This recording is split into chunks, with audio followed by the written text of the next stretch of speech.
The FIA just released internal Bahrain Test data, and it exposes something teams did not want public. Ferrari is the fastest over 1 lap. McLaren completed nearly 150 laps without a single major failure.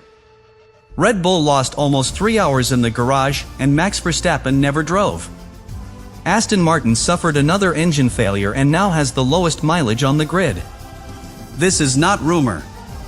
This is official mileage, degradation curves, and reliability reports from day 1 of week 2, on a fully rubbered track, under real performance conditions. And when you compare the numbers side by side, one team looks ready to dominate, and another looks dangerously close to crisis. Stay with me, because one hidden detail inside this data release changes the entire championship picture. And if you want the real competitive order before race 1 even begins, subscribe now. Let's start with Ferrari.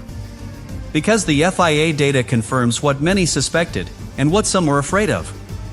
On low fuel, the SF26 is extremely aggressive. Charles Leclerc's short runs in the morning showed outstanding traction out of slow corners. The rear end stays planted under throttle. The front responds instantly on turn-in. The car changes direction sharply, without hesitation. In pure qualifying trim, Ferrari currently holds the reference. But here is where the data becomes uncomfortable. When the fuel load increases, the balance shifts.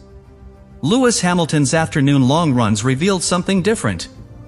Rear tire degradation rises steadily over extended stints. Not dramatic in the first few laps, but progressive. Noticeable. Lap times begin to drift sooner than expected.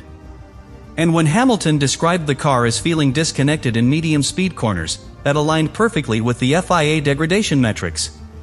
Disconnected does not mean slow. It means unpredictable. And unpredictability over a race distance creates strategic risk. Because in 2026, these cars are heavier. Energy deployment is more complex. Tire management is even more sensitive. If the rear tires overheat or wear too quickly, you are forced to protect them. Protect too much, and you lose track position. Push too hard, and you fade at the end of the stint. That is the trade-off Ferrari now faces. Peak speed versus sustained performance. And here is the deeper implication. If Ferrari has optimized the car for explosive 1-lap grip, solving degradation may require dialing back that very aggression. That could slightly reduce their qualifying advantage. In other words, they may have to sacrifice a strength to fix a weakness. Now compare that with McLaren. The FIA release highlights one number that stands out above all. 149 laps completed in a single day. That is not just mileage. That is stability. Long run pace remains consistent. Degradation curves are smoother than Ferrari's. No significant mechanical interruptions. No prolonged garage stops. And when a team runs that many clean laps, it means one thing. They understand their car. Understanding accelerates development. Every clean lap feeds simulation models. Every consistent stint refines setup direction. While Ferrari analyzes tire wear patterns, McLaren is already optimizing race scenarios. That difference matters.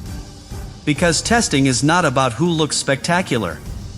It is about who leaves with clarity. And right now, clarity belongs to one team more than any other. But the most surprising part of the FIA data is not Ferrari's degradation. It is not McLaren's mileage. It is what happened to the team everyone assumed would control this era. And that is where the real tension begins. Red Bull. Because this is where the FIA data becomes genuinely unsettling. On paper, fewer than 50 laps completed. But numbers alone do not tell the full story. The hydraulic failure hit early in the morning session. Pressure instability in the steering and gearbox system forced the car back into the garage. Nearly 3 hours lost. 3 hours in testing is not a delay. It is a disruption of the entire program. Long-run simulations were cancelled. Setup comparisons were postponed. Energy deployment mapping could not be validated. And here is the critical detail. Max Verstappen did not drive at all. Officially, the team adjusted the plan to allow junior driver correlation work. But regardless of the explanation, the outcome is clear. On the first truly representative day of Week 2, Red Bull's lead driver gathered no meaningful mileage. In a brand new regulation cycle. That matters. Because these 2026 cars behave differently. Heavier chassis. Altered aerodynamic sensitivity. New power unit deployment characteristics. Drivers need laps to recalibrate instincts. Without repetition, even the most dominant driver enters the first race with less certainty. Now consider what the FIA data does not show directly, but strongly implies. When a team loses structured track time, development slows. Because upgrades rely on validation. Validation relies on data. And data requires clean laps. While McLaren ran nearly 150 laps refining performance windows, Red Bull spent hours diagnosing a mechanical weakness. While Ferrari gathered degradation metrics over long stints, Red Bull was rebuilding hydraulic systems. That creates a temporary knowledge gap. Maybe they close it tomorrow. Maybe they do not. But for the first time in this new era, Red Bull looks reactive rather than in control. And that psychological shift is powerful. Rivals sense vulnerability. Engineers push harder.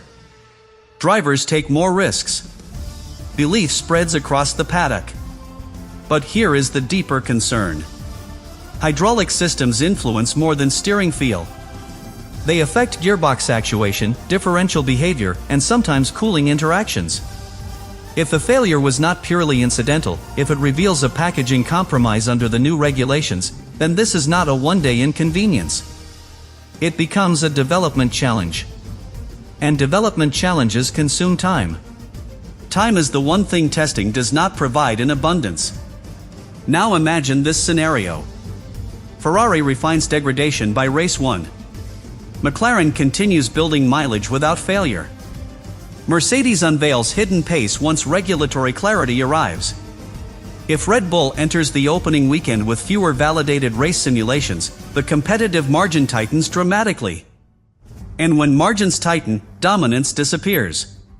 But if Red Bull's situation creates tension, Aston Martin's situation creates alarm. Because what the FIA data shows, there is not just lost laps. It is a reliability pattern. And patterns, in testing, are the most dangerous sign of all. Aston Martin. This is where the FIA data stops being uncomfortable and starts becoming serious. Fernando Alonso managed fewer than 30 laps before the Honda power unit failed again. Not a minor sensor warning. Not a precautionary shutdown. A full stop. And according to the data release, the car remained behind screens for an extended period while internal inspections were carried out. When engines are opened during testing, it is never routine. It means concern about physical integrity. Now think about the context. This is week 2. The track is fully rubbered in. Programs are heavier on fuel. Thermal loads are higher. If cooling margins are even slightly miscalculated under these new 2026 regulations, stress builds quickly inside the combustion unit and turbo system. And once heat damage begins, it compounds. Here is the number that matters most. Across both weeks of testing, Aston Martin now has the lowest accumulated mileage of the entire grid. That means fewer long runs. Fewer tire comparisons. Fewer energy deployment calibrations. Less understanding of race distance behavior. And in a regulation reset year, lack of understanding is dangerous. Because these cars are not evolutions. They are transformations. New chassis characteristics. New power unit balance between combustion and electrical deployment. New aerodynamic sensitivity. Every lap matters. Now add the psychological layer. Drivers build confidence through repetition. They explore braking limits. They test rear traction. They adapt to how energy deployment affects corner exit. Without mileage, that adaptation happens under race pressure. And race pressure magnifies mistakes. If reliability remains unstable heading into the first Grand Prix, strategy becomes secondary. You cannot fight for podiums if finishing the race is uncertain. And here is the competitive consequence. While McLaren gathers clean data, while Ferrari refines degradation, while Red Bull repairs and recalibrates, Aston Martin is troubleshooting survival. That shifts expectations immediately. Because in pre-season, perception matters. If rivals sense fragility, they attack harder. And if internal confidence drops, development urgency increases. Urgency often leads to rushed decisions. Rushed decisions create more instability. Now step back. After day 1 of week 2, the FIA data paints a clear but uncomfortable picture. McLaren looks stable and prepared.